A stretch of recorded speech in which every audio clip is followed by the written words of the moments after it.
Jozi shfaqet në Kosovë, ja ku ndodhet këngëtari.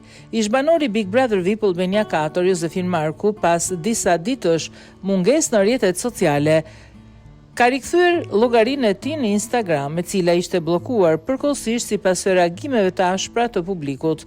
Bllokimi erdhi menjëherë pas incidentit të bujshëm gjatë gjysmëfinales së Big Brother, ku Jozi sulmoi fizikisht gestin në një moment të papritur të transmetuar nëpërmjet ekranit. Ky veprim shkaktoi një val kritikash dhe frustrim nga publiku shqiptar, duke sjellë edhe pasoja në praninë e tij digjitale. Sidoqoftë, Jozi nuk vonoi shumë, pas rikthimit profilit publikoi një fotografi në Instastory ku shihet pranë kompleksit memorial të familjes Jashari në Prekaz. Ai mban në kokë një plisë të bardhë, i cili është stampuar me shqiponjën dy krenare, një simbol i fortë i identitetit kombëtar shqiptar.